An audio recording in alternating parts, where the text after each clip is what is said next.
In this episode, we are both still on Treble Liverpool defence. The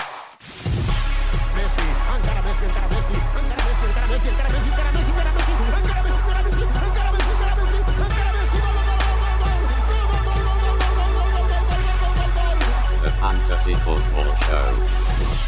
Hello listeners and welcome to episode 7 of Planet FPL, the world where everything revolves around Fantasy Premier League. My name's Serge.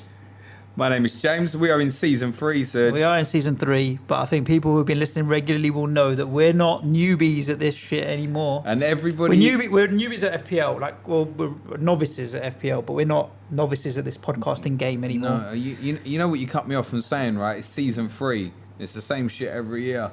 The price rises is so dramatic early on. Every year, mate. Do you think people are worried about the price rises? Yeah, people are shitting themselves. Okay, fair play. Yeah, it's affecting people. I just hit the mic. Manchild didn't watch that. He'll be so... He'll be touch the microphones. Game week 2 is over. We've kind of moved a little bit further along in terms of the information we have about different teams and formations and players and points and all the rest of it. You said in the last episode, right at the end, you snuck it in, it's not going to be a high-scoring game week, and 60 this week would be the equivalent of 80 last week. I think it's safe to say probably 50 is the equivalent of 80 last week. I don't know. 55. I don't know. 55. I'm just looking at shit scores. Tough week for you. I had a bang average week. My game week rank, I didn't actually check my game week rank. You don't want to. No, but it was bang in the middle of something somewhere, and I had a drop. My game week rank was 2.8 million out of 6.2 players. The top half. It was about 1.5 million better than me. Oof, ouch. Difficult game week this week. Yeah, I mean, I've got like full coverage defensively with Liverpool City, and I so same as me. Kind of accepted these things were going to happen. I finished on 35, which is shite, right? But then bigger picture, 88 game week 1, averaging about 62 over the 2 game weeks. I'll take that for a start. It's okay. I'm in the top mill. It's all right. It's not been disastrous. Where did your points come from this week? Sterling captain? Sterling captain. Was about it, really. Assist for Callum Wilson, a big goal from Lucas Moura. That was it? That was me done. I ended the week on 41 points, so a handful of assists better than you. Captain Sterling, assist Wilson, and all I had was Danny Ceballos, the new love of my life, ahead of he scored a few more points than Lucas Moura. I think I was just sick in the back of my mouth. I thought he was fantastic. No, he was very, very good. We'll talk about him when we get to the games. But yeah, so it was literally the opposite of the previous game week where everybody but 3 players returned for me. This week, only 3 players returned for me. Yeah, let's just sweep it under the carpet, shall we? Yeah, let's not worry about it. I was obviously away for the week. I watched more football in the last week than I have in a long time. And I don't actually know if that's just because I've got access to it with Sky and all the rest of it, or that I was on holiday. But I tell you what, it sounds like a stupid statement to make by someone who has a fantasy football podcast, but I really felt like watching more football is the key to everything. There have been some comments online in the last week. I think people were having wrong medication or something, but a few people saying that I bought my A game. I saw that. Suji's stepping up. Like, this what's season going I am. on? I'm actually enjoying it as well more. I feel like watching games gives me information that I didn't have last season, and it's easier to play fantasy football with that than it is looking at stats and XG and XG. For me, there's no substitute. I really don't think there is. That's just an opinion. I really don't think there is. Listen, we know that people have won this whole game without watching any football for a whole season. Yeah. So, you know, it'll come to opinion, but I don't think there's a substitute for watching football. No. And game week 3, which we'll talk about in a while, starts with we've got Friday night game and an early Saturday game and a late Saturday game and a couple of games on the Sunday. Is there a Monday game as well? No. Nah. But that's 5 games to watch, plus any reruns and highlights, etc. And a big podcast in the middle, by the way. Tell me more. Some live show. Oh, yeah, Planet FPL Live 2 on the way. People coming from around the country. We're hearing of meetups and pickups from people who have never met. Yeah. There was Love it. was it FPL Potter talking about getting Yeah, to and Luton. FPL Bricky, Yeah, the nice. two of them haven't met. I'm hoping for the pair of them that neither are like murderers or serial killers or just tell you what, putting notice out there. I'm lads. looking forward to it. I'm looking forward to it because just a good vibe. If it's anything like last time, guys, it's going to be well worth it. Follow us on Twitter for links to the event. I If feel you're like this due will coming be down. more fun and more chilled out because there's football going on through the day as well. Yeah. Like we're going to be living through it and kind of commenting on what's happening with no pre-anticipation of what it may or may not be. Yeah, true. I was just looking at the games, thinking about who I've got playing during the games. But it's the Liverpool-Arsenal game that's the big one for me. 2 weeks in, the triple Liverpool defence hasn't paid off yet. I really, really need it to against Arsenal, just for my own sanity. If Are you staying with it? Oh, yeah. Yeah, so am I at the moment. Yeah. I think we're the only two that are. No, I'm staying with it. I'm- For probably but- at least another 2 game weeks. But I'm okay with that. I'm okay with it as well. I feel like, all right, numbers-wise, there's stuff with Liverpool defensively that's a little concerning at the moment. The XG for Southampton at the weekend and Norwich in game week 1 has been higher than what we'd have anticipated. And actually, it dates back to Wolves in game week 38 last year and Newcastle in 37 also having high XGs against Liverpool. So that's a trend now over 4 Premier League games. That will concern people. The only concern for me with it is the fucking fella in goal. Yes. Otherwise, I would have zero concerns Yes. about this. The first game, when Pookie scored, and I don't want to take anything away from Norwich, they played well, but they were already 4-0 up. The number of teams, if you look at it statistically, that concede a goal when they're already 3 or 4 up because they take their foot off the gas, it's so many do concede a goal. And this weekend, bar Adrian's howler, that was another 12 points in the bag. That would have taken my game week to 53, 54 points. I'd be sitting very happy with that. So, yeah, I'm definitely not coming off it yet. But we will talk about Southampton Liverpool in a while because Yeah, no, we'll talk about that more. there was in a bit. there was a lot to talk about in that game. Let's start with the early kickoff, shall we? We do what we always do. We're going to run down the games. We got to watch quite a bit of footy over the weekend, like I said. So we'll run down the games. Should FPL. we do something else first? I feel like we've made transfers. We have made transfers. You want to talk about transfers first? Yeah, I'll get it over and done with. Go on. Obviously, we did a feature pod on Pookie yesterday. Yes, we did. And I very much came into the pod trying to look for different ideas and different solutions rather than just being on the train of, you got to get him, da-da-da-da-da. And looking at the others like Barnes and Jota and others in that price range. Wood, King. And when I listened to it back on the way home yesterday, it struck me that like I was trying to look at this too deeply. And there's a few things at play to why I have already bought Timu Pukki. I did it last night for Callum Wilson. One is the fixtures are not as bad as it looks. We've been stuck in this idea with Norwich that like don't even look till game week 6. Now obviously Pukki's goals have changed that idea. But looking at the next two and going, well, Chelsea are suspects, right? We're going, are we looking at it on paper and going, it's Chelsea, rather than defensively, they look like a massive issue right now. Scoring at your place, with respect, I'm being serious, is not unthinkable. Yeah, Obviously, game week 5 looks bad. Then there's someone made a comment to me today about what I'd mentioned on the pod about the Jimenez regrets last year, and was that having an impact? And I think it's had an impact on me. Why should I be in a position where I take a chance on a Jota or a Barnes when I'm no more convinced about them than Pukki? When I just go in, if it fails, I'll nick the value back. But if I don't go for him and it continues, I've got a massive, massive problem. Yeah. So yes, one of the things I said on the pod about Pukki was that it wasn't so much points chasing that I thought people would do, it was value chasing. And on this occasion, it's not so much the desire to have to get him in, it's the desire to avoid the mass problem of going without. Mm-hmm. That's more the point. And looking at it, can he outscore Barnes, Jota and King and the rest of those over the next 2 game weeks or so? Easy. Yeah, he can. 100% he can. So he's in. Yep. And I've made another transfer as well. Yeah, I made Pukki as well. Like Pukki, I was very, very much of the mindset that I would wanted to go for Pukki. I see his value going up in the next few game weeks way quicker than any of the others as well. So I got into bed at 1:30 in the morning yesterday. Last thing I did before rolling over for a few hours sleep was check FPL statistics. I think Pukki was like 104 to go up and Haller was 103 to go down. And that's a 0.2 split that I just didn't want to take on the chin. So I made the move. Pukki didn't go up and Haller didn't go down. But by the end of this week, it's more than likely that they will. And I'm already much more comfortable having Pukki in my team.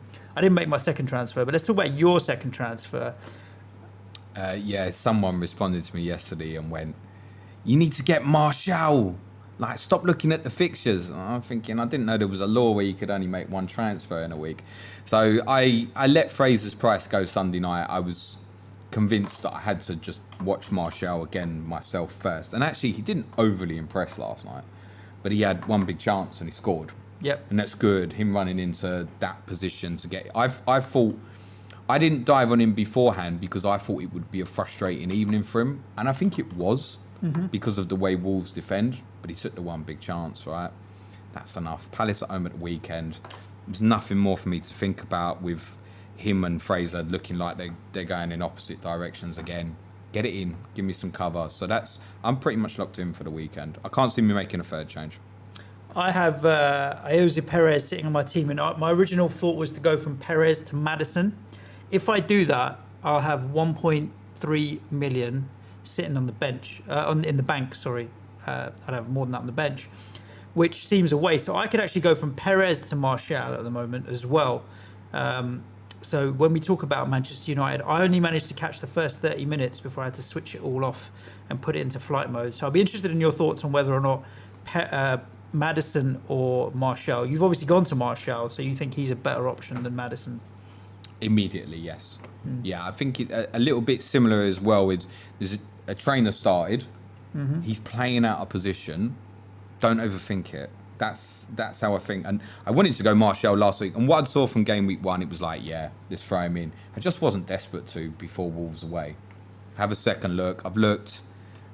Didn't overly impress, but with the way United are counter-attacking on that, he's going to have chances. He's out of position for a side that could well finish top 4, right? Yes, and definitely. He's actually at a price where further down the line, he's the one. If you look at people below 10 million, if you went further down the line in this season, you're going to be captaining one of them at some point. He's the one who right now would maybe come out of that pack, and there'd be certain games where you think, I'm captain Martial here. Not now. I wouldn't say he's a captain. A little bit more for this weekend, consistency. But further down the line during this season, he's one out of that pack of sort of your Sigurdssons, etc. He's the one that might emerge to look like an option. Yeah, if you ended up with a blank game week where there weren't as many options for whatever reason. And they've got great fixtures as well, United. I think with Martial, it was either now before Palace or not at all. Yeah. They've got a good run.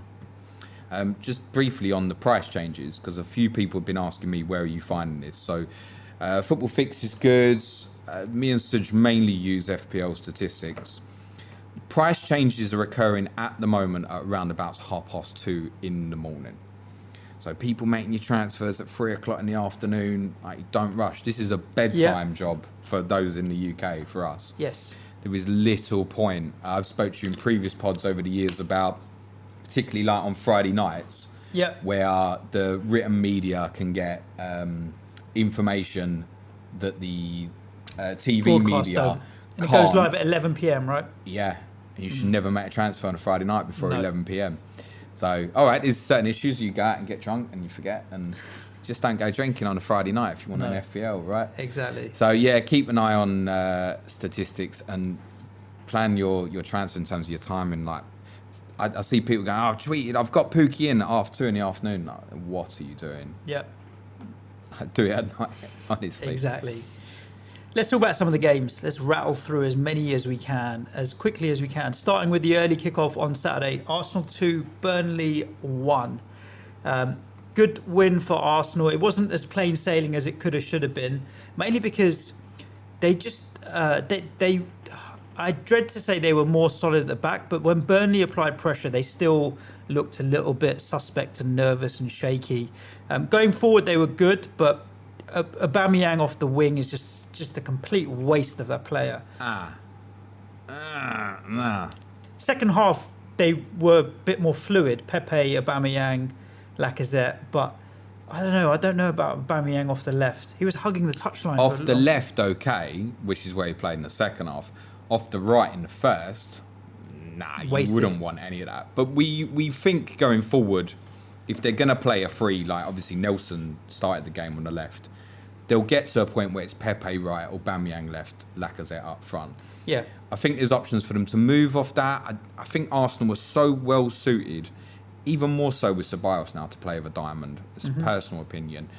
And once they've got Tierney and Bellerin back in the team further into the season, you might see that. Yeah. Where they've got proper fullbacks. I mean, proper fullbacks who can provide a bit more solidity at the back than what they've currently got and are good going forward. It's not to particularly slight Monreal, Maitland-Niles, but the two of them will be an upgrade. At the moment, they look like they're going to go kind of 4-3-3-ish. Aubameyang off the left is fine. They sort of set up as a 4-2-3-1, right, with Ceballos and Guendouzi, but Ceballos was pushing forward much further. Yeah, but forward. a lot of like his average position in that is because he's going to carry the ball. He seemed to be the main instigator in the press. I was really impressed with his pressing actually, which is what led to the second goal. Yeah, his second assist was one of tackle. those. It was it wasn't really an assist, but, but if he hadn't put the pressure on, then he wouldn't have created that chance. I was so impressed with Ceballos. Honestly, he's my kind of player. Just very neat with his footwork.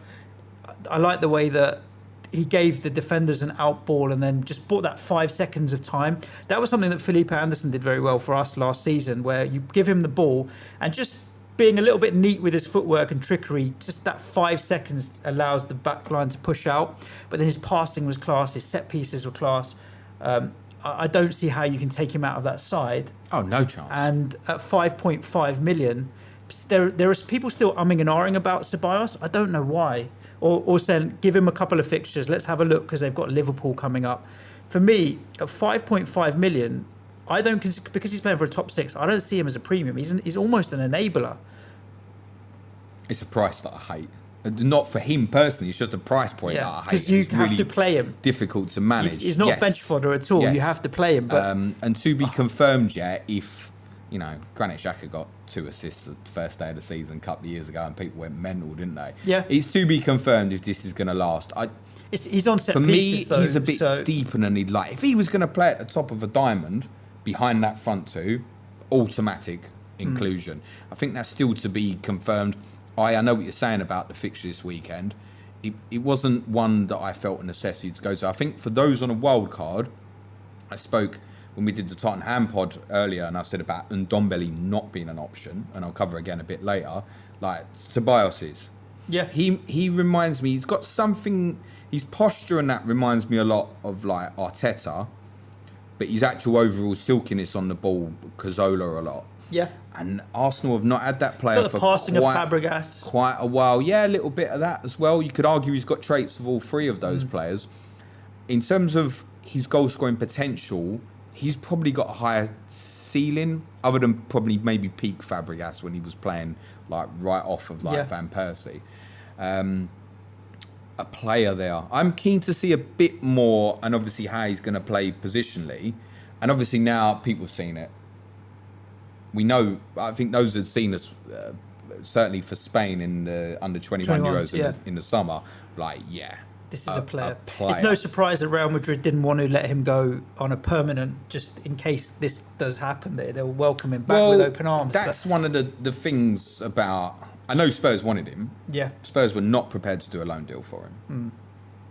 Where they've done a loan deal for Lo Celso, they've done that to mug off PSG financially, because there's a certain amount of money that Betis would have had to give PSG if the permanent transfer was made now. But if it's made next summer, Betis don't have to give them the money. Okay, fair play. So Lo Celso is basically a permanent transfer, and they've just done it to mug PSG off. And let's be honest, PSG need mugging off, don't they? They've got enough money. Yeah. So second half, when Pepe came on, and he played very centrally through the middle, he was so direct, picked the ball up and just charging at the defence. I reckon, give or take another 2 or 3 game weeks, most FPL teams who are serious active managers will have one of Aubameyang, Lacazette, or Pepe, or an Arsenal attacking force. Well, last year it obviously developed that really Aubameyang and Lacazette were the only two you could even look There's at, really. 2 or 3 more now. Yeah, I mean, David Luiz, Maitland-Niles at the moment, Yeah. Bellerin. I wouldn't be rushing to go in. I think it's a big couple of weeks for Arsenal with obviously Liverpool this weekend and then the North London derby the week after.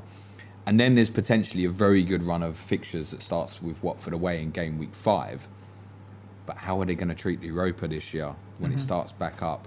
So there are too many question marks for me at the moment. I think for those, if you're one of the 500,000 that's already played your wild card, congratulations. I think, you put Ceballos in. Talk about Burnley. I thought they played well, pressing, Good. harrying, Really good. aggressive. I think is a fair word to use about Burnley, and I like Ashley Barnes. I think this season he's going to be 15 plus goals for the season. I like his goal felt so Ashley Barnes-ish. Yeah, It was. Yeah. You're going to put it in, mate. Get on with it.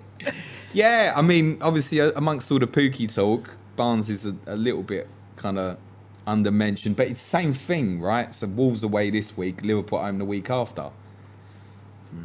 But then I said that this week, didn't I? Because I went Arsenal away, then Wolves, then Liverpool. Sure. So, and I think he particularly has proven that he's capable of scoring in any game. And I think if you're longer term planning, I think you can still look at Ashley Barnes. I wouldn't say to anyone, if anybody went to me, I'm going Barnes over Pookie, I wouldn't say that's a massive mistake or you can't. I think it's absolutely fine. I was wondering why the door opened with such verve and vigour, but Manchild just walked into the burst studio. in. The legend that is Manchild, the producer. What did he do? Just put his... Be one for YouTubers. Yeah. Yeah, sure. Manchild, before you leave, so your game week this week, your team, I'm just looking for terms and conditions. You won't find him, will you? 39 points. Oh, well done. Slap bang in the middle of James and myself. Who did I beat? That's a Tottenham sandwich. You're right in the middle of me and James. He ain't beating me overall. You made out yesterday like he was beating me overall. No, for the game week. Oh, well done. You beat me in a game week. Congratulations. Love you, mate. Anyway. Anyway, Which player tipped it over the line? Which player tips it over the line for you? It's probably he captained Callum Wilson, had Raheem Sterling. I love that. He's captain Callum Wilson over Salah and Sterling. Manchild. Everybody take a deep breath. Manchild is one of the very few people who's got double Everton defence in Michael that's Keane paying off a and bit. We Coleman. talked about They're the that. only team to have kept. They're the only team to keep 2 clean Wait, sheets. which players? I think so. Yeah. Which players? Keane at the back and Coleman, who's mustard. He's got 2 and one of them ain't Luca Dean. No. Nice, man. Let's talk about Villa Bournemouth. With that early penalty going in, That was a disaster, wasn't it? You feared a little bit for them. Wilson, like, one thing I do need to talk to official FPL. There's 2 Wilsons at Bournemouth. Yeah, have a word. Just put a fucking C and a H next to their names because I'm confused. But Shut up. yeah, Yeah, that's no good, is it? You just log in, you see Wilson. goal scored, Top Wilson, of the bonus one assist, points. Wilson. Yes. Oh, it's the other one. 90% of people would have looked at that if they'd not been in tune with the 3 o'clock games and thought they got goal and assist, for Of course. sure. It shouldn't really be a big deal to put. No. They'd quite happily write Douglas Luiz, wouldn't they? Yeah. Yeah, so... This is one that I was thinking about as just an off football topic, right? Because David Luiz has his full name on the back of his shirt, David Luiz. Then you got some players that are initial surname. You got Pablo Fornals, he's P. Fornals on the back of his shirt. And then you got straight surname. And then you got players that have a name that's not even their fucking name, like Chicharito. Yeah. So what would you be? Would you be full name, initial dot my shirt? surname? If you're a professional footballer, or would you just pick a I random think name? anything other than just having your surname is fucking wrong. It's weird. Seriously, yeah. Like David Luiz, why has he got his whole name on the back of his shirt? It's I like, think, I don't know the reasoning for that. I would love But to it know. started, didn't it? I think Fabregas was one of the first ones, actually, where he wanted to put Cesc on his shirt. And it was an administration problem, and he ended up still having Fabregas, and then he kept it. And a few others were like, "Oh yeah, I want to have Michael on the back of my shirt." Yeah. Like, no, just have your surname. I I'm not into all that. I can understand if there's a team with two players that have the same surname, put an initial on. Fair play. But then they've got a number to if you had Jan Vennegar of Hesselink, the second, yeah. you'd probably have to find an alternate. You need a small bank loan for the fucking lettering. I know a lot of the Villa guys in the community felt they probably should have got something out of this, but you can see 2 early goals, and the opposition's got every right to sit back in the same way that Villa did in game week 1. Bournemouth were a little fortuitous in the goals because Tom Heaton's made a mad decision on the first one, and Harry Wilson's goal took quite a big deflection off Tyrone Mings, and Heaton still nearly got it. Villa had a lot of pressure second half, but I didn't feel like Ramsdale was overly tested. I noticed McGinn had a lot of efforts again at the weekend, 6, I think. Mm-hmm. And that's big from his position. You're talking about, obviously, Ceballos. I think McGinn at the same price has to come into consideration. Yep, agree with you on that. It's an alternative. And I wonder if that it's what's fresh in your mind, the Ceballos points, etc. McGinn might prove the better choice there over time, and it allows you further other different Arsenal assets, where I feel like we're going to talk a bit about, obviously, Norwich and Sheffield United's assets. I feel like McGinn at Villa is standing out. The other interesting one for the game was El Mohammadi, top bonus. Yes, he did. That was an interesting one on Ceballos, actually. I was looking at that because I really felt that his performance was an all-round midfield performance. And BPS takes into account things like tackles made and passes completed and that kind of thing. He didn't seem to lose the ball much. There were only 3 players on the weekend that got a higher BPS total than Ceballos. One was Pukki, where he banged in a hat-trick. The one was Kevin De Bruyne, who also got 2 assists. And Mane, was it? And the Mane was the other one, Sadio Mane. But Ceballos was 4th highest in terms of his BPS score on the weekend. But back to this game, would you put Harry Wilson into the same category as McGinn and Ceballos? Neil, when we had him on with Adam on Thursday, he really thought Harry Wilson would come into the team and they change system and go to 4-4-2, which is exactly what they did. Yep. I tweeted as soon as I saw the Bournemouth team went that he's got it nailed on, and Bournemouth owners should be pleased at that change of system. However, I've obviously dumped Wilson and Fraser, and one of the debates now is should you or shouldn't you? There's a little regret on the Wilson perspective for me, because he's obviously had 2, we'd call them FPL assists, wouldn't they? Because they're not really real assists. But he's picked up 10 points in the 2 games. Now, if you said to me you can go through the whole season and you pick up 5 points from Callum Wilson every week, I'd go, yeah, I'll take that. Mm-hmm. And yet I've binned him. There is a thought I keep seeing people say that their fixtures after, obviously they've got City this week, which it is what it is. But people saying, afterwards the fixtures are good. Are they? After that, they go to Leicester away and play Everton at home. Those are 2 tough games. Well, that don't feel great to me.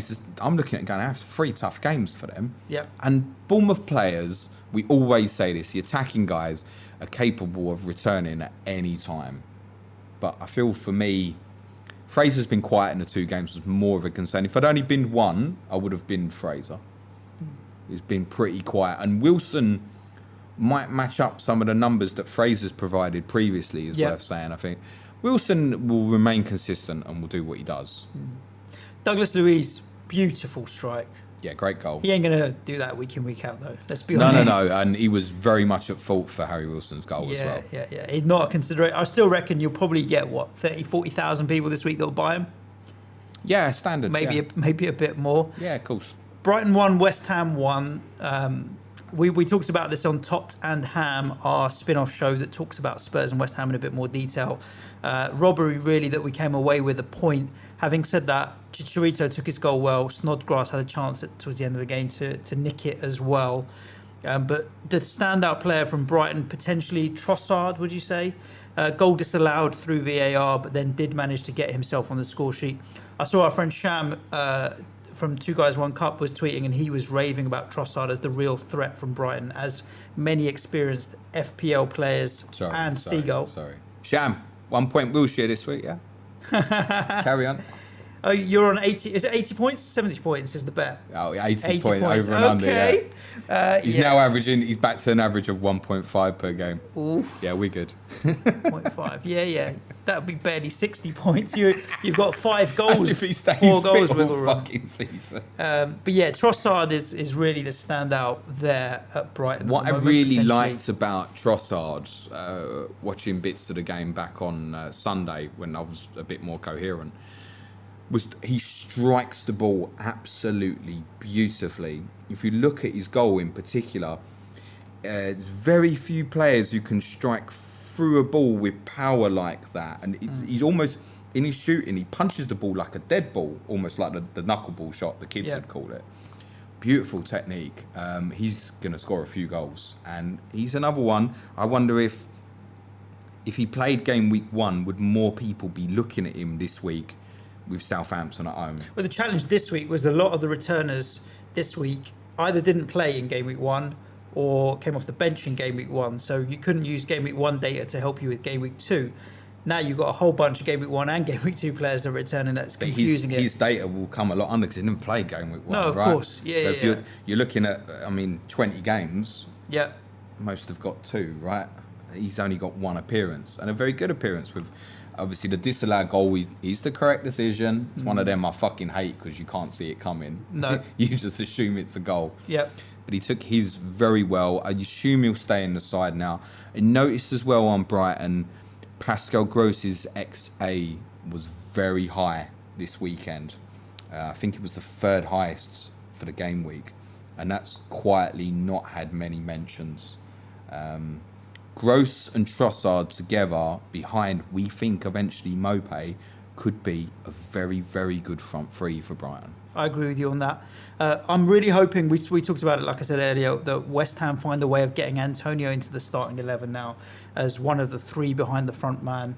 Hopefully Haller's back this week, and I think he'll be really important to getting the result away at Watford. We really need him to be big and strong. Just confirm for the listeners who haven't listened to the other pod, I've sold Haller. I've sold him already. Mainly, that was completely a value-based decision. So if you're sitting on Haller and you're not worried about the value, then I've got no problem with you keeping him. And if he does drop to 7.4 and you're looking for a move to make, which may be away from Wilson, who's a little bit more, I have no issue with you buying Haller. But for me, losing 0.1 and Pookie going up 0.1, I couldn't stomach that. So I did make that move. Talking of stomaching things, do you want a guarantee for game week 3?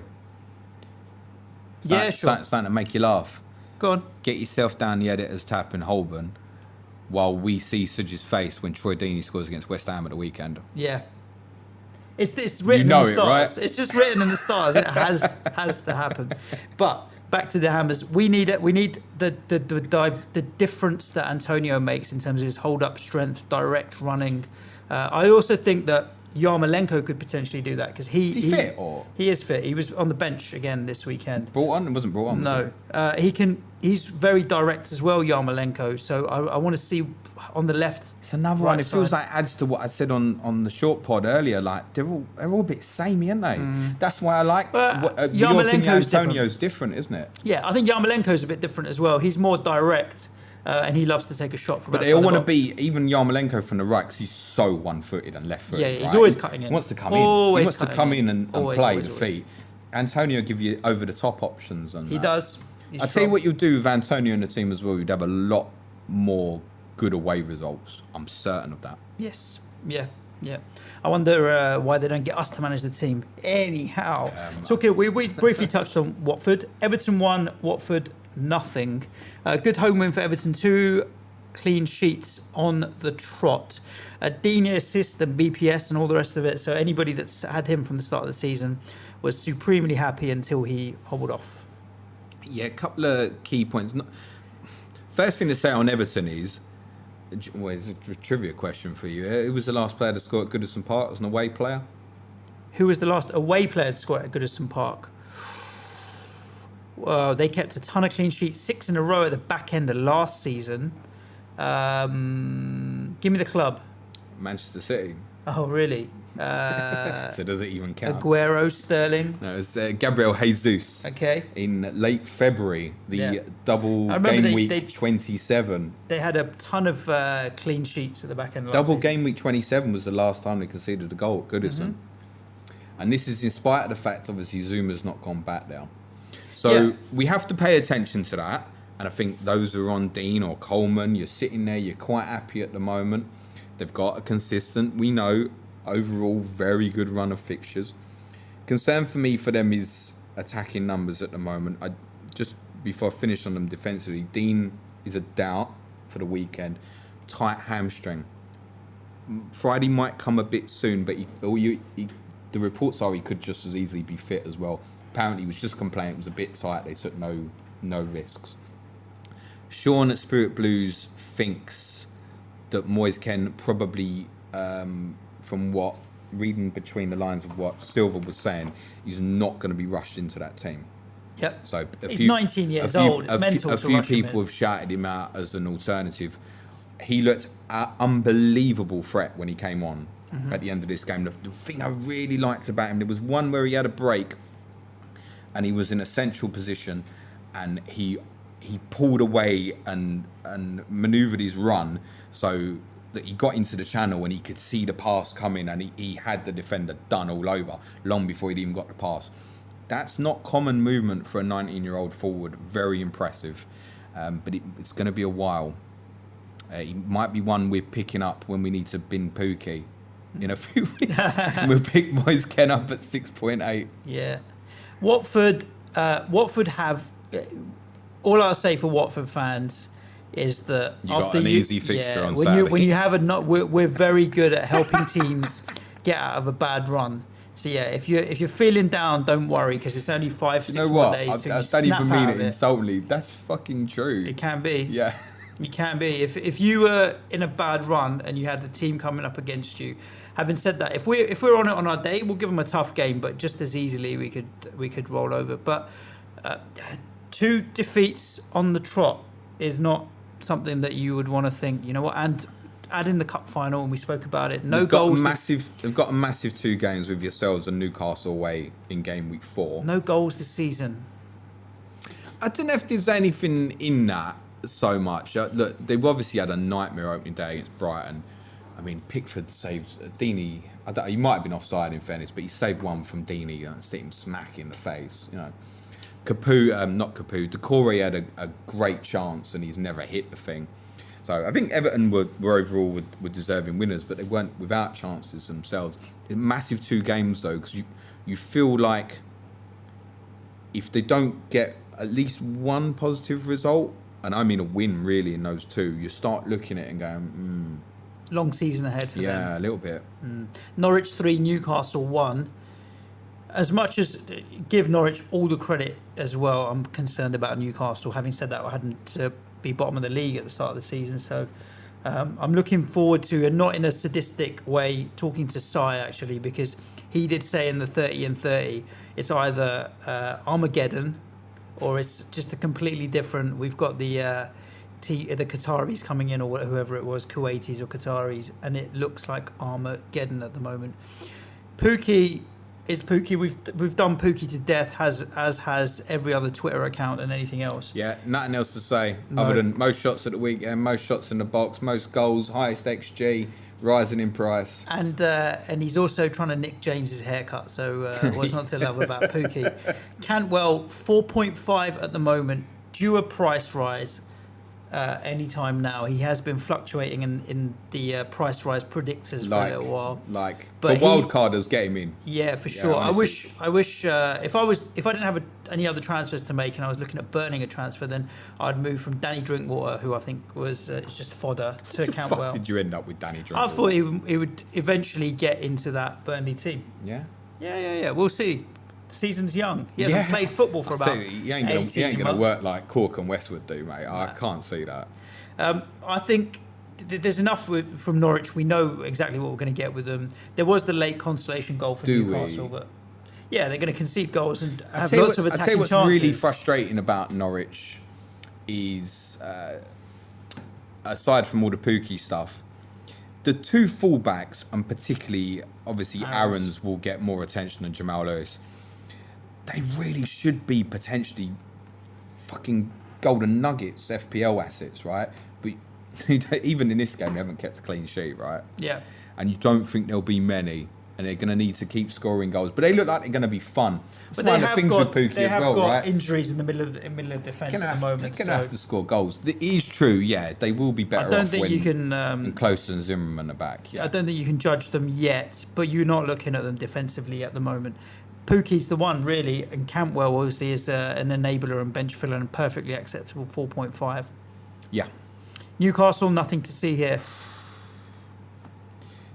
I mean, I fear for them. If Tottenham line up in the way that you think they will, We'll or fucking batter them. hope that you will, with Moura, Eriksson, and Son behind Harry Kane.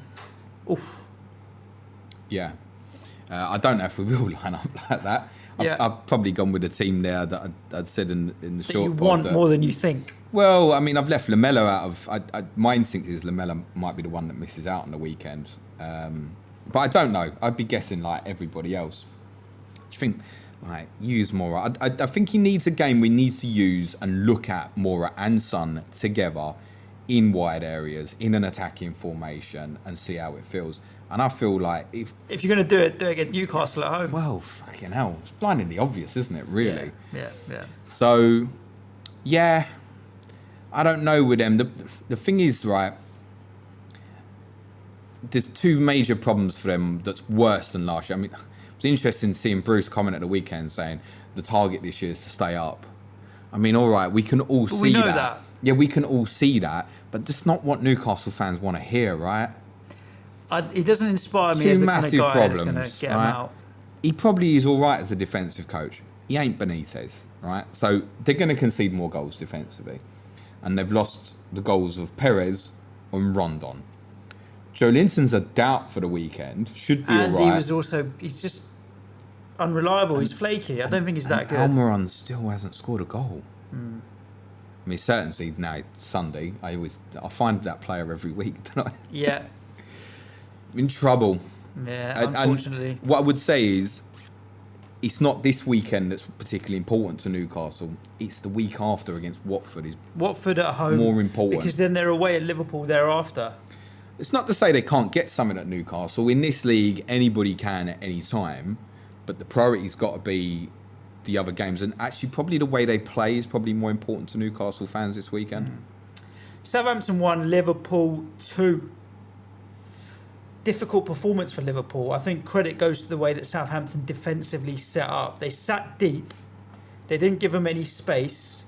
Alexander-Arnold Robertson were really far forward, but they just didn't get in. And yeah, Alisson obviously is an issue.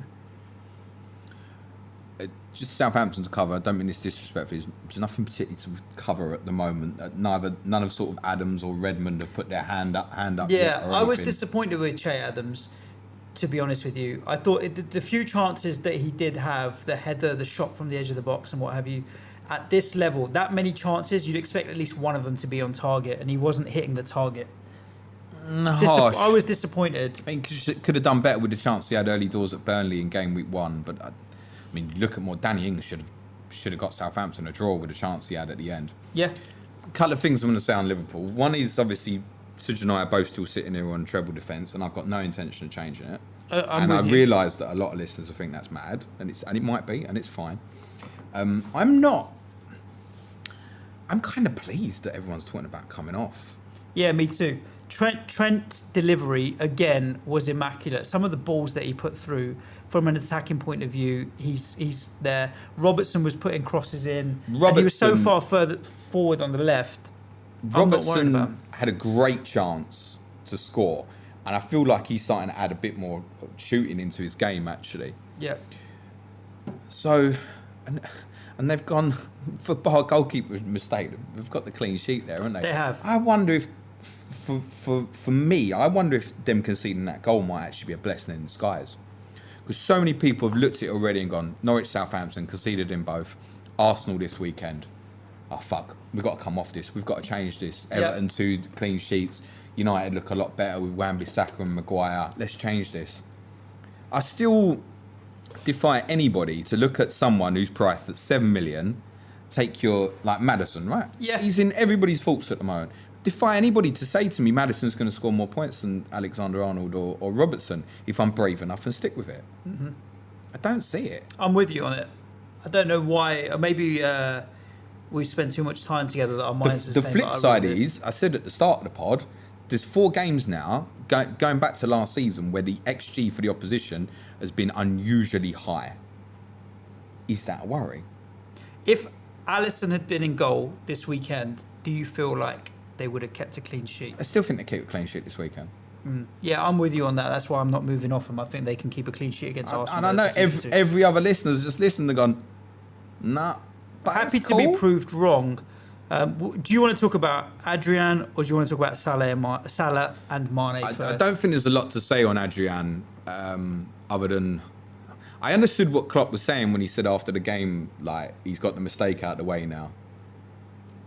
Like, it's done. Forget about it. Now just play your game normally. I put it out on Twitter. I had one guy say to me, look, made a howler. He did, but I think the defence are not helping him at all.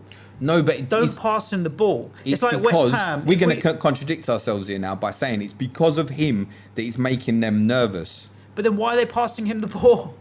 But it's basics. If West Ham played with Chicharito up front and we played long ball or our game was crossing the ball in, we're not helping the guy out. If you take that where he's give the fuck up for Ings' goal at the weekend, yeah, right, Van Dijk's not putting him under pressure, mate. No. But this was a combination of, even in the first half, whenever he got it and he was not under pressure, he still didn't look comfortable. It's not his game, right? But Alisson Becker can hit 80-yard passes, 60-yard passes. You can't compare the Adrian, two, right? Adrian can't. Don't pass him the ball. If I was in the Liverpool coaching staff or whatever, I would just be like, just don't bother, or let him hoof it. Just for once, just let him hoof it. It's 2 or 3 more games. Alisson's going to be back. Why do we need to pass out from the back? Because it's building pressure on themselves, and they're not helping themselves. But you're talking about a side who want to dominate the ball. So it's key for them to not be doing that. You've got to adapt to what you have. You don't have that keeper at the back, unfortunately. I think you've got to be not so stubborn, and you've got to allow him to hoof it or not. Because even when he wasn't under pressure, he looked a little bit nervous. Yes. And that's a culmination that built up to that fuck up with Ings. That's what will make the others nervous. My overall take on the passing the ball to Adrian makes you nervous, don't pass it to him. The overall take for me on, obviously me having VAR at the back for Liverpool, is they're still amazing attacking threats. Oh, yeah. Amazing. And I might just need to ride through this period. And for me now, there are more of a differential. I feel more like I want to hold on to them. Because all I see all over Twitter is, needs to get rid of double Liverpool defensive. And I'm now sitting here with 3. Mm-hmm. All right, so I'm going to swing. Essentially now, people say, oh, you're following the herd going with Pookie. I'm holding with these Liverpool 3. That's going to be my differential. Yes. And expect me to have a rank of 2.5 million in a couple of weeks. Look, I'm riding out at least 2 more game weeks with this. I'm hoping to roll my game week 3 transfer into game week 4. So let's wait and see. The only way one of them be coming out, I'm not cared if they lose price, because I think they'll have runs where they'll get it back. And when you've got assets like these guys who you've picked for consistency over a longer period, like Robertson has been in my team now for 41 consecutive game weeks. I'm really not worried. No intention of getting rid of him if he's fit. And same with Trent. And same with VVD. Unless it becomes blindingly obvious that it becomes a real panic.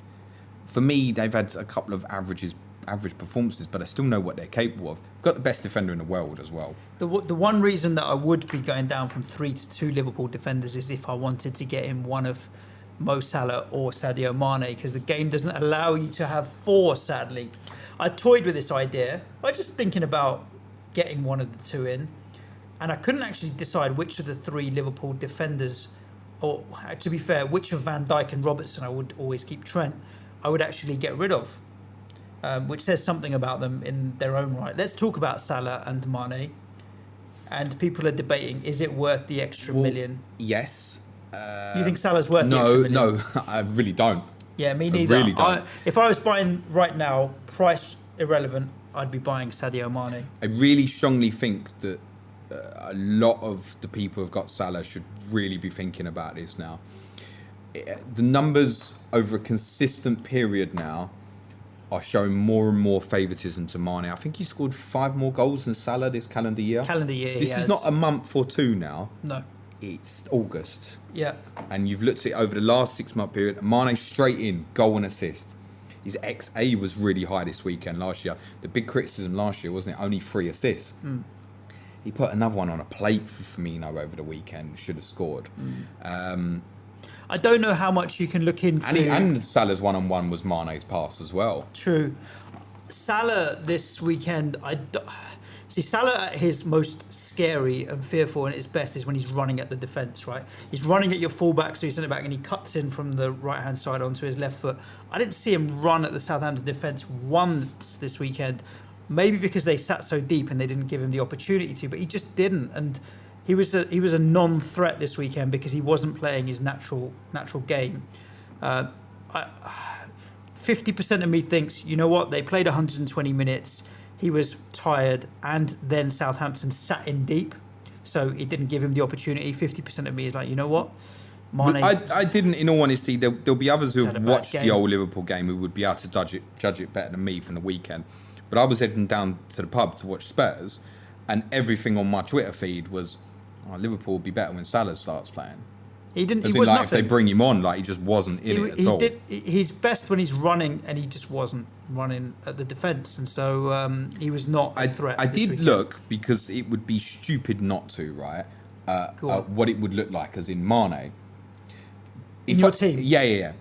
So, obviously, if I go that way, I'm going to captain him semi-regularly. So what I'm going to do was look at him against the 2 premiums that I do have, is Sterling and Kane. Mm-hmm.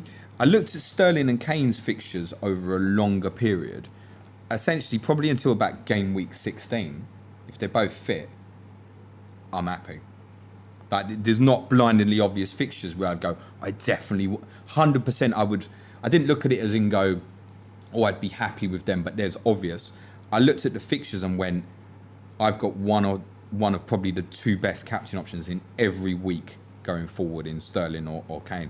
There wasn't a single week where I'd look at it and go, I have to go to Mane rather than both of them on any given week for a sustained period.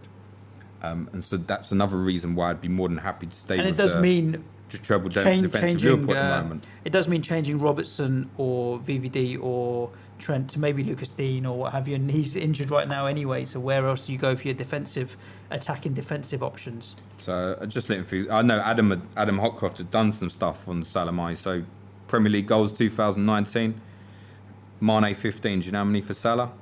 2019. Yeah, the calendar year Premier League goals only. Mane 15. How many for 8? Salah? 10. Not far off. A few more games to get through. Should we move it along? Man City 2, Spurs 2. Robbery. I mean, City. City are a machine. They're unbelievable. I don't think we'd covered it a bit on the Tottenham pod. I mean, it's too much to say on them that anybody won't already know, other than they are unbelievable. I think they're about to go on an incredible run of fixtures. Bournemouth I fear for them. I'm also happy to keep my double City defensive for the moment.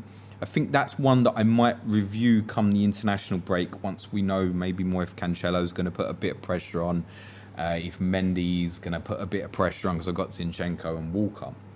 And obviously going that way to a Lundstrom would allow me, for example, right now, the move of, say, Moura to De Bruyne. Now, that kind of move has been more of a consideration to me than breaking it to get, say, Mane, for example. That does, when you look at that and you go, I can go Walker to Lundstrom and I can go Moura to De Bruyne. You know what the problem with that is? I don't fucking play Lundstrom. Yeah. So I'm not going that way right now. Anyone from Spurs catch your eye?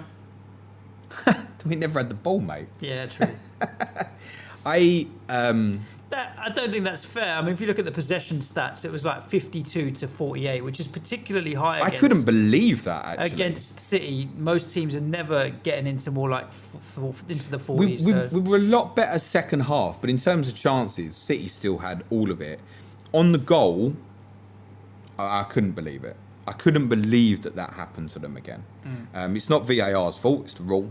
Yeah. Fucking yeah, joke. Yeah. And that's been VAR's to done its job, but I couldn't believe, and it's the same problem. I know I harp on it about all the time about celebrating goals, but I've accepted that we've lost exactly the same as the quarter-final.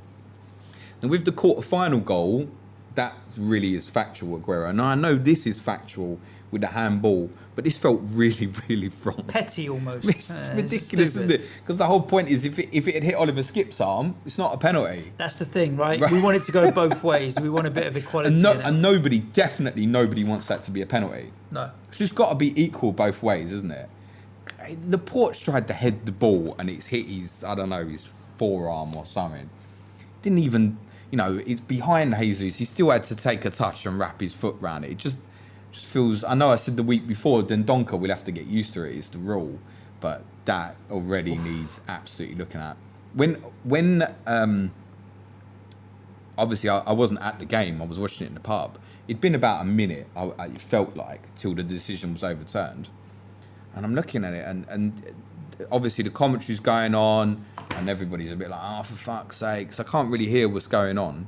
And then suddenly, all I see was Oliver in the penalty box, Mike Oliver, the referee, pointing in one direction, looked like back towards the centre circle, and I see Lloris is standing there, and he's laughing.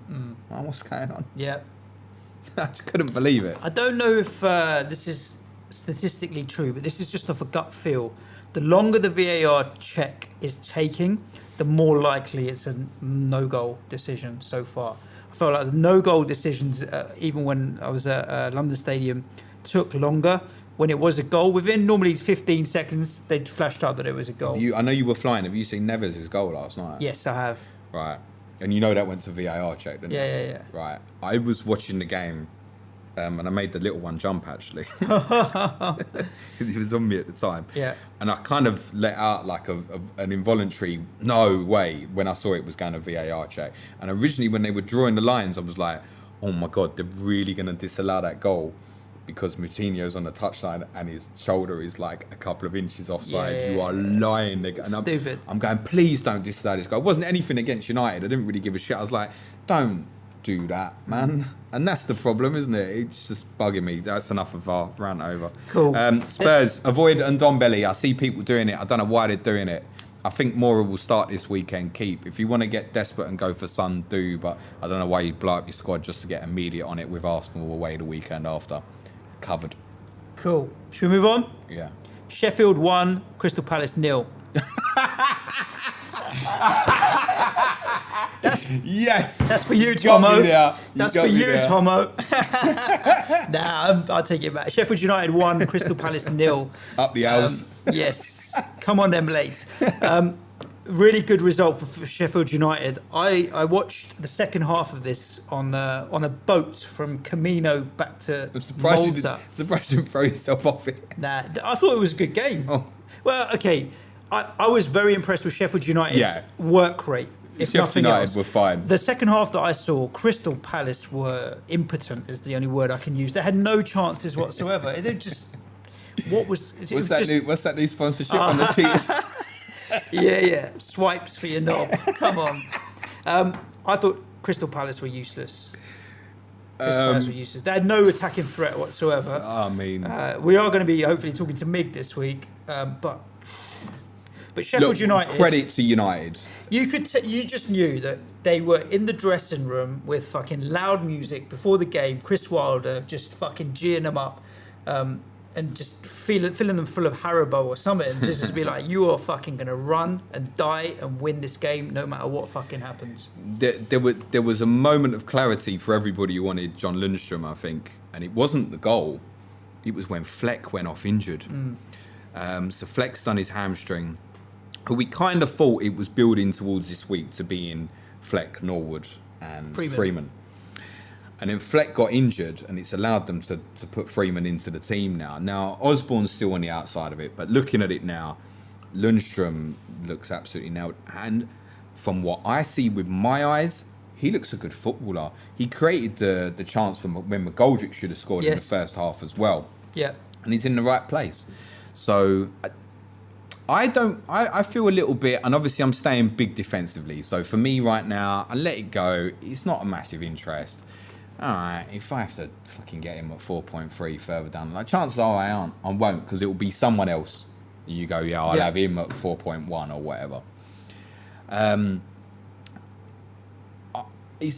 can see a lot are going to have big calls now. Last week it was a big call where people were saying like, "Oh, shall I play Lundstram?" And everybody, all the advice generally was, "Don't do it." Right? Yeah. Listen, if you left him on your bench, it's happened to the majority of people. So you've got him, haven't you? Yeah, I've got him on my bench. Second sub as well. Yeah, and it's fine. But I don't know why you would have done any different. I think the temptation was it's Palace. But look, game week 5, Southampton at home, he's playable for sure. Further down the line, game week 11, he's got Burnley at home, but it's more around game week 15. I have to say, that run of fixtures for them doesn't look great at all. At the moment, it doesn't. No. But as a 4 million enabler, and he's now at 4.1, further down the line, some of these home games, Newcastle at home, Villa at home, Watford at home, Brighton away, West Ham at home a few game weeks later, I would be tempted in these later games, depending on how Sheffield United line up and their performances, to put him in. So you'd like to find a pairer for him, wouldn't you? You know who it is, don't you? Tell me. It's Newcastle. As a rotator, you mean? I'm not buying a Newcastle defender. Not with your money, mate. You wouldn't buy a Newcastle. Well, what I'm saying is you wouldn't even buy Joe Linton at the moment, would you? And No. go, oh, well, I'll play Lundstram and leave Joe No. Linton out in the... No. You wouldn't do No, it. but I'll just play a 5-3-2 or something like that. Yeah, listen, absolutely go for it. If anybody wants to go that way and is coming off or wants to... It's a good one as well. Like I said, you know, Walker, Lundstram, and then you go more of De Bruyne. I can see why people want to make their move. No doubt about it. Yep. And I certainly now would not put anybody off John Lundstram. That's absolutely fine. But you're going to have big calls because now it's not like, say, with Wan-Bissaka last year. You'd be like, oh, am I missing out on a clean sheet? You're looking at it now with this fella going, I'm missing out on fucking big ones. Yes. Yeah. Big I call. had to, honestly, I had to double check when I looked at his 11 points and I was like, but he's only got a goal. And then I realised that it didn't even think in my brain that he was a Clean defender. sheet. I've got the clean sheet points as well. And definitely tweet of the week goes to Tomo FPL_Blade with his tweet after the game, which was his prediction for the He's lineup got for a next team week. full of Lundstrams. Team full of Yeah, Lundstrams. very interesting this week. Palace, we'll as Suj said, we'll speak to Mig and we'll talk a bit deep on them. The only thing with Concerning? Palace, massively, Zaha played like he was angry from the start. Yeah. And do you know what? Sometimes you get the best out of him when he's like that and he's a bit rattled and You also stuff. get him rolling around on the floor. But he was being a bit, he was laughing back at the crowd, but it felt like he weren't really enjoying it. No. And the thing with him, it's the same that you always say with them. Everybody who knows he's the threat. So as soon as he gets it, you just get on him, don't you? Yeah. With Palace, you take a chance when you go, well, I'll leave, Man I'll marking. leave MacArthur, or I'll leave Townsend, or I'll leave Benteke. Whoever's playing, you think I've got to stop this guy. This guy can beat me by himself, 1-on-1. Yes. So you straight away you stop him. You take a chance with others. He's never got the ball without two people on him. No. Tough. And why does he always talk when he's talking to his fellow teammates with his hand over his mouth? He's A always lot of talking players, like- a lot of players are doing that. Yeah, now, I aren't don't they? know why. Manchild, what do you think that Wilf Zaha was saying under his hand that he couldn't let anybody else know because we would lip read? You bloody fuck you, bloody. That was Pep, wasn't it? That was probably one of the best memes of the weekend as well. Fuck you, Mike. Yeah, Zaha is a threat, but Palace, no one's looking at anything there anymore. All of that early Milivojevic love is very quickly disappearing, and he's had a Woeful. price drop as Old well. Trafford this week. White Hart Lane game week 5. Play Villa at home game week 4. Chelsea won, Leicester won. Probably you'd call it a game of two halves. I mean, yeah, the ultimate.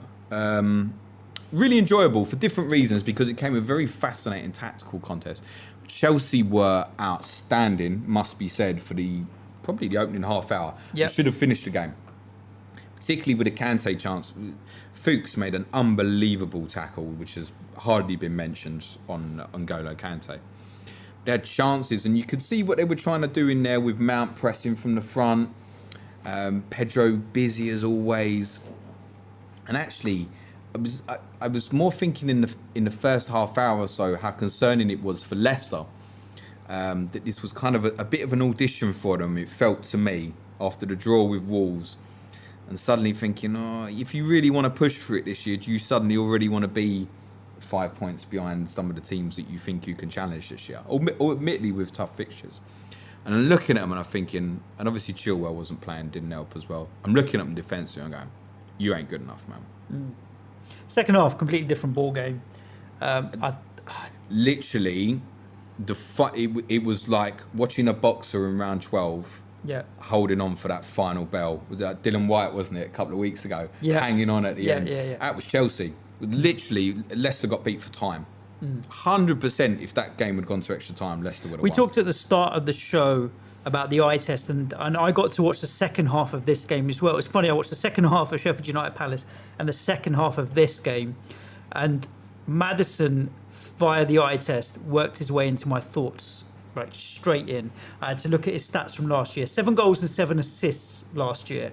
What I'm interested to know, which I haven't had a look at yet, is how many of them were in the second half of the season once Brendan Rodgers had come into the team.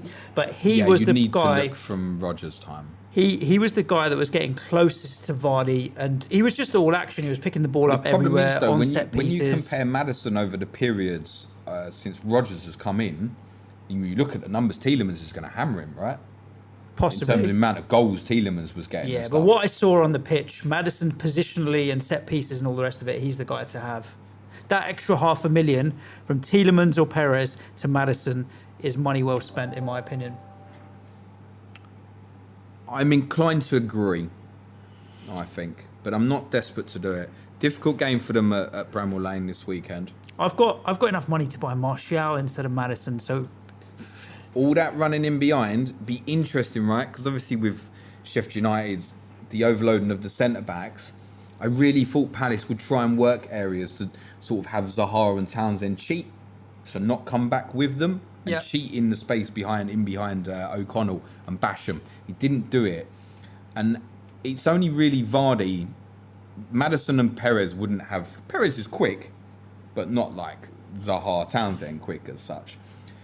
It will be interesting if Vardy attacks one particular side. We know likes to drift left. I wonder if they might try and overload that side opposite to what Sheffield United do. Sheffield United tend to do it best from the left, which is where their goal came from. Yeah. I wonder if Leicester might try and really target him behind Basham, which is kind of Maddison's side as well. The interesting one at the weekend. I'm not desperate to go in for Maddison, but I agree with you. I think, I'd pay the extra. But those who've gone Perez, Tielemans, like, sit on it. Not for me. I wouldn't force the change. I'm going to force it. I'm going to force a change, probably. You've seen Perez so far in games against Wolves and Chelsea. Yeah. Let's see him in some of the games where he's, for Newcastle, hat-trick against the likes of Southampton and stuff. Let's see Perez in a couple of games like that and see if he's not an option. He's not playing as a second striker. He's playing off the right. We always hoped he would be an OOP as a striker. We always suspected that he might not be. Yeah, that was the risk. That was the risk. I'm not willing to sit on that risk. That can change at any time. Don't forget as well, like I said, we've had 2 tough fixtures, and we have to consider Wolves as one at the moment. They might play different this weekend. Talking of Wolves, let's wrap up the last game. Wolves 1, Manchester United 1. Also a game of 2 halves. I watched the first 25 minutes before they said, switch all your devices off and buckle up. So I didn't see any of the goals, but probably only 2 or 3 minutes after I switched off. It felt very much like a Wolves performance. They were sitting deep. United were probing without really getting through the lines. Wolves were trying to hit them on counter, but weren't really very effective. They just weren't clicking necessarily. And then I switched off, so I don't know what happened after that. Switched on when I landed, and I just saw 1-1. That was that. United were very good up until half-time. I wouldn't say they were particularly bad in the second half, just Wolves significantly improved. Maguire and Wan-Bissaka, and I kind of want to feature this a little bit on the Sky Pod we do tomorrow, are making a massive difference already to Manchester United.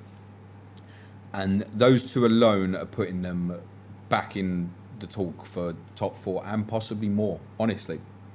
You think they're title contenders? No, I don't think they're title top contenders. 2, maybe top 2, 3. But I think, That third place. Yeah, absolutely. United could finish 3rd this season. I wouldn't discount Chelsea yet. It's very early. But I think like the race between United, Arsenal and Tottenham will be quite close. it will be key and instrumental that they keep these guys fit. I think Wan-Bissaka is actually having an even bigger impact at the moment. And defensively, he's so good at one-on-one situations. I wonder why people even bother having a wide player out there. I mean, Wolves didn't particularly yesterday, but you'd think of some of the people he's really performed well against, like Leroy Sané, for example, I feel like a couple of times last season. Yeah. And he just wouldn't bother. You ain't going to beat him. So, like, the best things Zaha can do on Saturday, playing at Old Trafford, put himself on the right, go up against Luke Shaw, just kind of nowhere near him. Yeah. Because defensively just doesn't get beat. I want to talk about him a bit on Sky because he's looking like he's a must. That's why I want to talk about it on the Sky game a bit, yeah. I haven't spent enough time on the Sky game, so I'm looking forward to that, which will be tomorrow's chat. Aye. We have been chatting for over an hour. Let's get some Twitter questions in because people went to the effort of sending them in. Sit down, relax. It's only get yourself comfy. We need to work on the studio. I've not even looked at these. Questions or the studio? No. Studio. Questions. I've not even looked at them. You said the less obvious the question, the better. That's dangerous, Thanks. isn't it? Yes, it certainly is. So I'm going to scroll. We had a ton. I'm going to scroll all the way to the bottom. And find the shittest one. No, just start from the bottom, really. Let's see. Milan Dobricic, is Cantwell the new Dendonka? Yeah, it might be. Well, I think you can, depending on how you're lined up. I'm a 4-3-3 at the moment. You can have both in your squad. Yes, you absolutely can if you're going that way. If you're going 4-3-3, they're the best two right now. Right now. He's also looking at selling Jota or King and bringing in Mopé and banking the $500,000. King, I was not really that sold on King anyway at the start of the season. Jota I wouldn't sell. If you're sitting on Jota, I wouldn't sell him. No. The only issue is... Not now. Why have you... I don't know why. It's another one where... Take me and Wilson. So I'm saying about the consistency, but then they've got Man City this week, right? Yeah. Take Jota. You've got him in for his consistency. They've just played Leicester and Man United, and now they've got Burnley at home and you want to sell him. I don't see that. No. And it's not even to Pookie. I can understand if you're chasing the value there or something. So I feel like Jota's the one I want in place of Pookie at some point, but not when they had five games in 14 days, give or take, with Torino and Santos hasn't been rotating the squad. They only rotated it last week because they were already 4-0 up. But otherwise, he's going to be playing a full-strength team on Thursday, you'd like to think. So yeah, Matt Doherty apparently illness, not injury. He was kind of spotted limping towards the end of the first half, but I've seen a few people, obviously particularly Ben Dinnery, saying today or after the game yesterday that they think he was unwell before the game. Traore had a massive impact on that game, you know. He's the ultimate crapid. There's never been a more crapid player than him. I've seen it because he's at the point injury time goal he last takes you season. on, and you know he's absolutely got you murdered for pace. And then he step inside and you back off. Go on then, fucking shoot, mate. Honestly, he's got no composure. Actually, some of his crosses were decent. He really does cause. He causes chaos, is what he does, and he allows Wolves to play with a far greater tempo. And actually, he was instrumental in the tide of that game changing a bit last night. John Jakobsen, at John_Jakobsen, wildcard. Are people shitting it after only 2 game weeks? International break ahead and potential injuries. Why are people wetting the bed? I'm glad this sort of question's in. I don't feel strongly for or against. I feel strongly that it's not for me. I feel strongly against, I have to say. But what you got to remember is, right, everybody's got a different circumstance. So what's me sitting here, I can sit here and say now, when I've looked at that, because I've thought this even more, when I was looking at that Kane-Sterling rotation, and I'm thinking, if I stay with the Liverpool guys at the back as well, I'm probably 6 or 7 are quite set, and I'm not playing. And then I'm just manoeuvring the pieces, the final pieces to get either, be it form or fixtures, to fix the team. And suddenly I'm looking and going, yeah, I can get up to about here. Oh, and you know when I can get up to? I can get up to when Liverpool have got a blank game week and start moving them out and then wildcard them all back in afterwards. Yeah. Leading up to their double.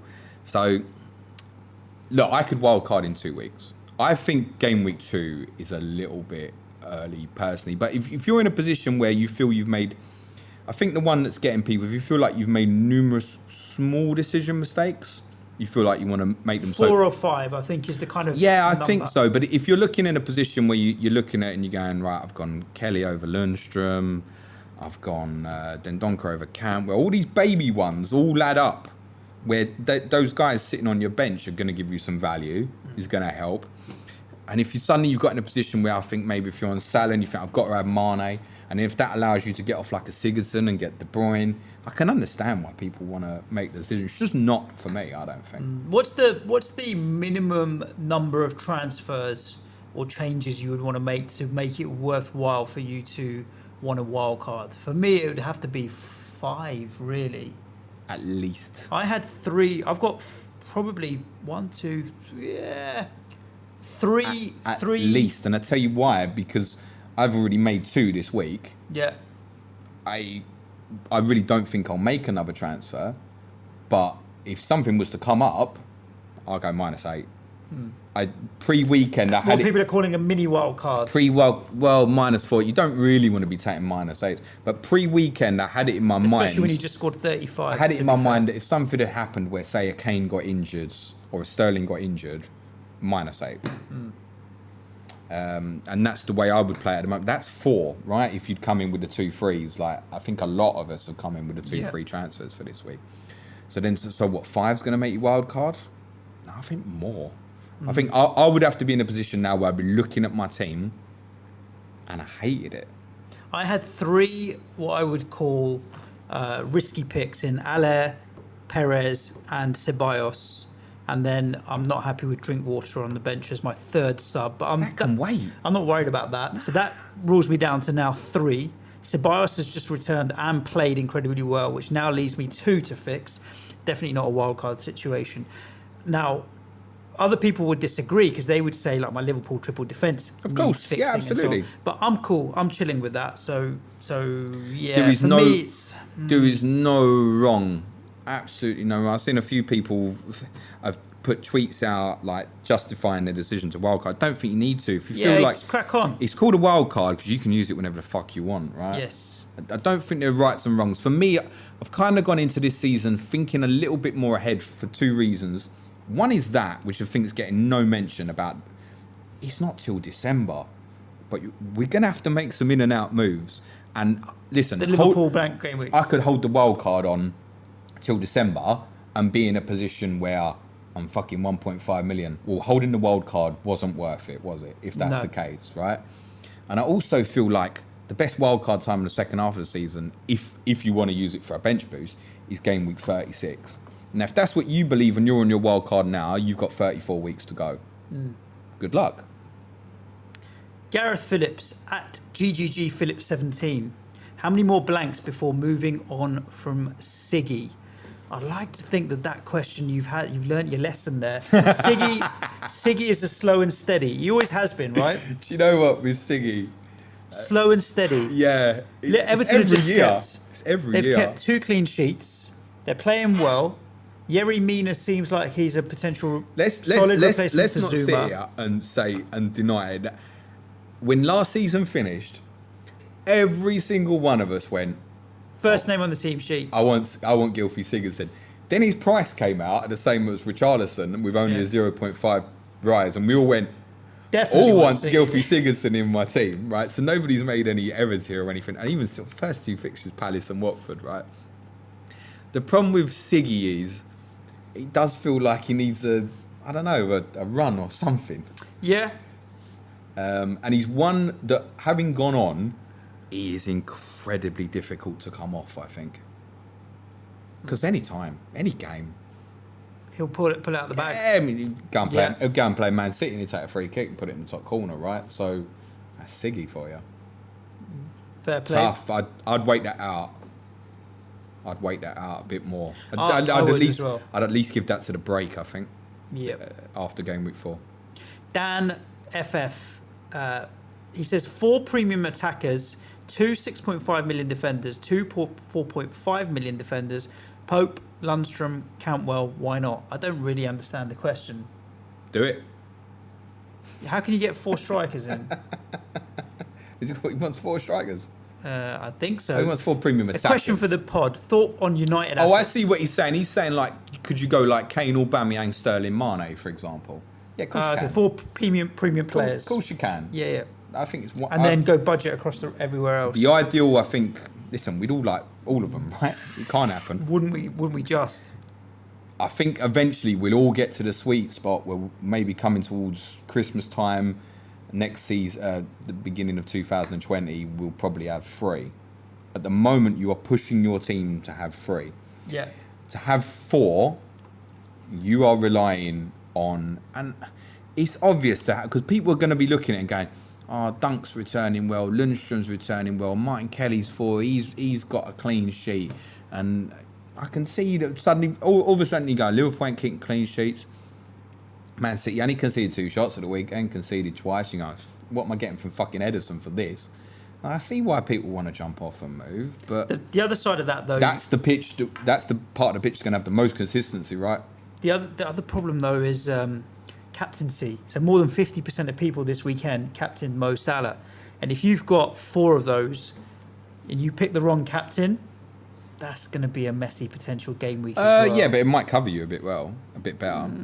The thing is with that thinking, right? It's on game week 1 where they all returned, right? Yep. This weekend you've had a goal from Sterling and a goal from Aubameyang, and let's go with at the moment that most of the Twitter community probably don't have Mane yet. Yeah. So it was only really Sterling and Aubameyang, and even Aubameyang's, was he 16% ownership or something? It's not that Not high, high at all. really. No. Not high at all. So It's higher than Pookie. Mine. Pookie's still only up to 12, 13 at the moment, which is low, man. he'll be up to near 20% by the weekend, I'd say. Richard Sleeman's asked my type of question. Go on. It's a yes/no question. Oh, okay. Because we can be fast. Can United finish top 3? Yes. Yeah, I said that. Yeah. They really can. Yeah. Gito. One of their 101. challenges, though, will be more games like this at the weekend where a team's going to sit back And and they've be gotta break 'em compact. down. Because the one thing about Palace, yeah, they're awful, but actually they're quite, Solid. Solid. in a fucked up kind of way. Obtuse. Obtuse. Obtuse. Gito 101. He wants to know. He's got a couple of questions. Barkley, stick or twist? Twist. Oh, shit. Twist. He's gone. Mason Mount for me. That is- bandwagon ended before game week 1. That's the irony of that one, wasn't it? If yes, would you move? Would Lamella be a good option? There's so many other options at that No, price. no. Is the answer to that Too one. many unknowns. Listen, we sold Lamella from our differential team before City away, and he's got 11 points, right? That's FPL for you. Tony Lewis, do you think people are worrying too much about price rises and price drops? Maybe worrying about them a little bit, overly involved. But Yeah, balance. What you want is a balance. You can't let all the value go. You've got to be aware of it. Like, your timing of your transfers is important.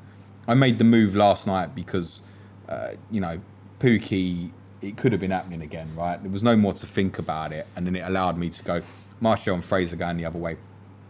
The other thing on the price predictions is, as good as they are, there's 2 things. One, they're still working on their algorithms. Right? Yeah. Which you don't know, because the algorithm apparently changes. I wouldn't understand. Geeks like Serge would understand. The algorithms change slightly every year. And also, wild cards. yes, 500,000 all the of wild them. cards massively, we don't know. Nobody has ever seemed to nail or work out exactly what the effect is of wild card on transfers and why. We don't know. It might be there's going to be new teams registering as well. We don't know what the impact of that is, because then you've True. got buys in and no sells, right? Exactly, yeah, true. So Ronan wants to know, Ronan Megan, regular question asker. Thank you, Ronan. What are your thoughts on a rule change in which player values, when a game week starts, players don't go up or down in value until the last match has been played? So whilst the games are still in play, they don't up or down the prices. I don't buy it's that. part of the game. Yeah, just leave it be. Do you like price rises or do you prefer Sky? I think everybody's a bit frustrated with how quickly it's changing at the moment, but it's part of the beast early on, I think. It's part of the game, and part of being a skilled FPL manager is that you've got to be aware of it. Yeah, would you... There's Frank asked a question. In times of high volatility, would you recommend keeping patient or jumping early if you're getting priced out? I think if you feel like you want the player, it's just do it, circumstantial. man. So, like, a perfect example, right? I let Fraser's Price go Sunday night because as much as I wanted Martial, I did not want to be in a position where I made the move for the saving of the 0.1 and I hadn't seen Martial come through that game safely. Yeah. No way. So I waited. But then once I've seen that, there's no games this week now. Only Wolves, right? So unless you're buying Jota, for example, I don't see any reason why. This is a good week. This is a good week where you can say, I can move, I think. Particularly for teams like Norwich, who you know how they're going to set up this weekend. Leicester, the teams like that, you probably know. Probably ones like Spurs, are probably a little bit more unknown in terms of likely lineups for the weekend. But then once you come in the other side of the international break after game week 5, when the Champions League starts up again, then you got to be a bit more patient. But now, if you know the move you want to make and it's going to affect you on the price, make it, man. It's a time for early transfers, it's a time not for. Matt Goodwin, he wants to know whether we should be focusing on the fact that Pookie's just played Newcastle rather than the fact that he's Pookie. We said that yesterday. A little bit, but at the same time, his XG is really good. He's scoring more than he's supposed to be scoring, and that was the case last season as well. He also asked if Harry Kane's under the radar with that in mind at the weekend. Did you not want to ask that? I was getting to it. Yeah. I was getting to it. Captain. It's a bit... Lock that. It's a bit... we're both in the same boat where we're captaining Harry Kane this weekend. So, having said that... You're not captaining Troy Deeney, no? Nah, don't own the fucker, do I? Raheem Sterling away at Bournemouth. Like, if City if City hit Bournemouth the way that they hit you at home with that kind of level of attack, then shit could hit the fan there. I wouldn't... My advice would be... He's certainly not under my radar, Harry Kane. But I think, don't break your team to get him in this week would be the advice. If you've got Sterling or Mane or Salah, it's fine, man. Go with it. Amber Redmond. Amber wants to, I don't know, maybe break us up or something. But she says, do you think your co-host's personality is reflected in how they play FPL? Go on, do you want to go first? I know the answer. I know the answer for you. Yeah, I think it definitely is. James is a detail-oriented person. I think focuses on looking at analyzes everything. I think it's you look at data. I don't think you overlook at data, but you watch a lot of football. I think you're quite passionate in your decision making. I think when you've got an opinion on how someone's going to line up or a way a team are playing, you'll wear your heart on your sleeve, your decisions on your sleeve, and then you'll stick with them. So yeah, I definitely think his personality is reflected in the way he plays FPL. My turn. Right, this guy can't fucking sit still. Genuinely, he sits still on the pod, but the pod will finish and he'll be like, right, what have I got to do now? First thing in the morning. So this guy gets back from Malta at midnight. At 6 o'clock in the morning, he's up at a warehouse for work. Then he's back in London for whatever you needed to do. Oh, yeah, for the Tottenham podcast at lunchtime. He's like, I got another meeting. He just can't stop. You're relentless. I wish you was as relentless in your pursuit of FPL management, though. Because what Suj does do... I'm trying, man. What Suj does do in life, right? It's like how the podcast started. He's like, do you know what? I want to do a podcast. Next thing we know, we're doing it every week. 200 then we're episodes doing later. 2 a week. Yeah. Then we're doing 6 a fucking week. Suj sees a player he wants and he gets him. Yeah. Which, as its strengths, sometimes you need to pause before you press the big red button. Amber wants us as a bonus. I don't know what the bonus we're going to win is, to predict their finishing place. Like top. I suppose she's top 10. I'm going to go with top 75k for you this year. Yeah, top 75k. I think it's going to be tough this year. I think there's just so many more managers. I think you'll be top 7.5 million. James is hoping that 700,000 more players join it. Spoiler prediction. Yeah. This year, Suj will finish in the top 200k. That would be my highest ever. I'll take it. At least. I'm going for 100k this year, so let's see. At least. FPL hindsight. What's the situation with Vertonghen, Jums? Where is he? Wish I fucking knew, mate. I haven't got. No one knows. I mean, he was Not back. He was injured. back on the bench at the weekend. Absolutely bizarre. Absolutely bizarre. I don't know the answer. I hope he gets back in that team quickly. Yep.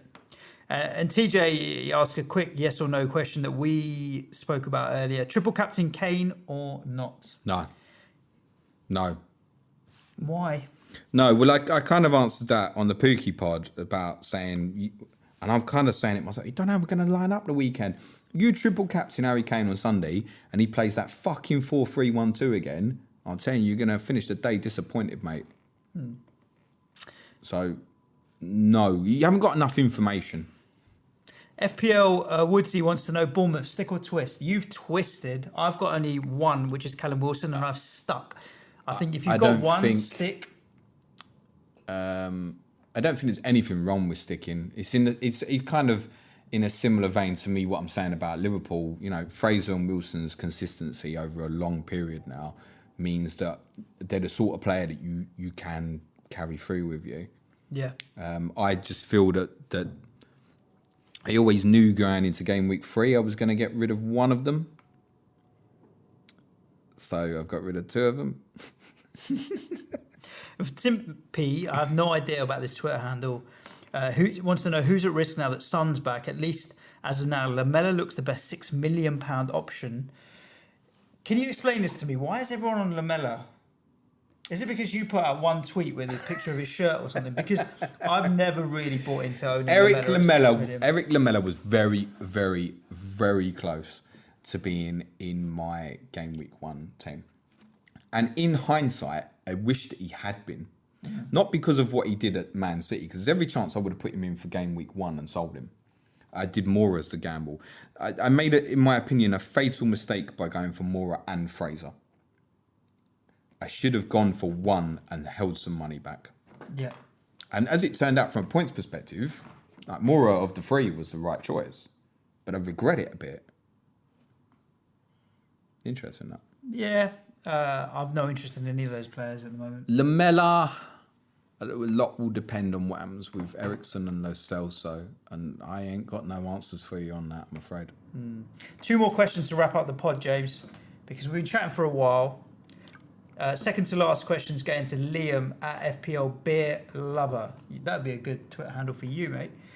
What would you say is the most difficult aspect of playing FPL? Transfers, captain choices, wild card, or chips? It's not chips for me. Answering dumb fucking questions on Twitter is the most difficult thing about Are playing you FPL. just for Liam's sake? You're not pointing. Oh, no, at him, are you? no, I like Liam. That Liam's was cool. direct to the Liam. He ain't done nothing wrong. No, I really didn't mean that at Liam. I didn't mean that at anyone specifically. I just love it when people tell me what I should and shouldn't be doing. I think you definitely don't know me, do you? Yeah. But yeah, okay, you just tag in because you think I've got X amount of followers. Great. That's the hardest thing. Is actually asking people, answering questions all the time at the moment. It's becoming harder and harder. Captain choices. Because A, I'm just repeating myself. Yeah. And B, I don't really want to manage anyone's team, but I want to be nice about it at the same time. Don't take it personally. We love everyone, but yeah, I don't know. The volume of incoming is. I don't. You don't know. No. No. Don't. Please come to Planet FPL Live 2 on Saturday. Doors open at 12 p.m. We do love everyone. I'm not joking. It is a little hard when people do like to have a poke for no reason. Listen, I should. Sometimes I get frustrated. I should take it with a lot more grace than sometimes I do because people value the opinion. That's why they're asking, right? So, I just feel like sometimes I know I've got someone who I know has listened to the podcast and then they're asking me the same question. Yeah, true. Fair play. Liam, for me, captain choices, last year I missed more than half my captain picks. So something I've struggled with historically. So far I'm 2-2 though, and I'm going with Kane this week, so surely it's got to be 3-3. But captain choice has always been the most difficult for me. Last question. Seriously, I'll go with that captain choice. Yes. Pain.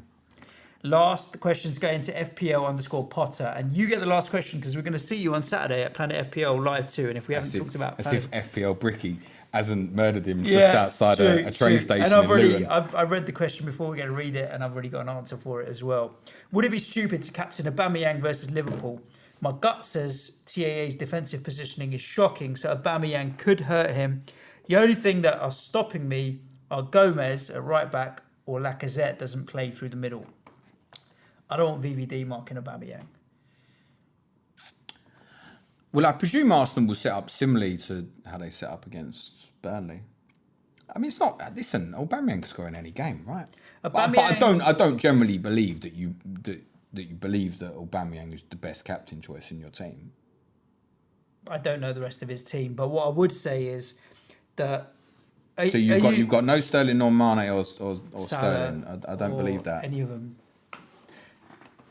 Are you right about Liverpool's suspect defensively and Trent on that side? Yeah, sure, Aubameyang could easily hurt him. Aubameyang's goal-scoring record, regardless of who he's playing with, he's like in the top 4 or 5 for first to 50 goals or whatever it was a couple of games ago. Sure, Aubameyang definitely could do it. However, the main reason I want you to captain Aubameyang versus Liverpool is because after 5:30, when we finished the live show on Saturday, I just want to watch the game with Aubameyang as your captain because I think it would be pretty funny. Yeah, we'll have a side. It just adds a whole load more. I'll tell you what, Potter, we'll have a side bet, right? My 3 Liverpool defensive against your Aubameyang captain. We'll have a beer. We'll have a pint on it. That's 2. He's got to buy 2 then, and we'll buy one each. Yeah, because I've got 3 of them as well, and we'll do that. There we go. If you captain Aubameyang, the bet's on. I'll buy you a fucking beer. Anybody wants to come Saturday, I'll buy you a beer anyway. Yes, we're looking forward to it. Let's just wrap up with... It's Sudge's money. Is it? It is now. Well, I'll just pay him with the money you give me for finishing above you in the league every year. Oh, it's only happened once so far, mate. Twice. Yeah, but I only paid you once. We didn't have a bet first season. That's because you wouldn't. You refused. To pay or have a bet? Probably both. Both. Now, just a reminder about Planet FPL Live. We have spoken about it. This Saturday, 24th of August, 12:30 at the Editor's Tap in Holborn. We'll be there for Norwich-Chelsea, followed by a live podcast throughout the 90 minutes of the match. We'll take a 15-minute break for half-time. Followed by Liverpool-Arsenal. There'll be beer and drinks and food throughout from the pub. And we'll be there chatting, banter. Just the main thing about it is real good vibe. A lot of the good members of the community are going to be there. And we'll have some fun. So if you want to join us, do go to Eventbrite. Just search Planet FPL on Eventbrite or follow the link on James's tweets. The one thing I always say is, and I think we were like this like the first time we went sort of Brandon and Josh's gig and met people when they came over to Hell Cheaters. Like once you meet people, it's fine. These people are all nice people, right? The dickheads soon get weeded out anyway. Like, trust me. Yeah, I remember last time, like, even if you're coming on your own, I know everyone because we have to check them off the list. I'll introduce you to people. You'll get chatting to people. You'll know half of them from Twitter anyway. Yes. So, it's really, really good vibe. So please do join us because it's just a lot of fun. It's not for any other reason than it's a lot of fun. If you're into your FPL and you live in the London area, and we've got people coming further afield than London, if you're listening to this and you live in London and what you're doing with your Saturday afternoon is sitting in, playing with your phone and your dick and watching soccer Saturday, don't. Come to the pub, play with your phone, play with your dick and have a beer. In the toilets. Don't want that in public, mate. I don't want that kind of stuff happening. There we go. That's another show. Episode 7 wrapped up. We'll be back throughout the week. We've still got a Sky Fantasy Football show to come for you. The final plan, which is coming out on Friday, which will be a rundown. And Mig and Is My Cat Playing are coming at us with in advance of the City Manchester United game. We hope. The what game? It's Palace. Yeah, United and Palace. Palace. Sorry, Mig. Palace. We try and get some positive Palace vibes of Mig. I'm not particularly hopeful. There we go. But Gary was when Is My Cat Playing when he came on and spoke about United on 30 and 30. He was properly negative, wasn't he? So he's got to be positive now. I mean, he's negative with reason, but hopefully he's a bit more positive now. And the two lads are probably of our correspondents. They're very tuned in and realistic. Indeed. They don't get led on by like, we've had a great result. They know their onions. Perfect. Anything else to add? No? No, just come Saturday, man. Yes, thanks for listening to the episode and the interaction on Twitter. We always appreciate it. Ciao for now. Cue music, man, child.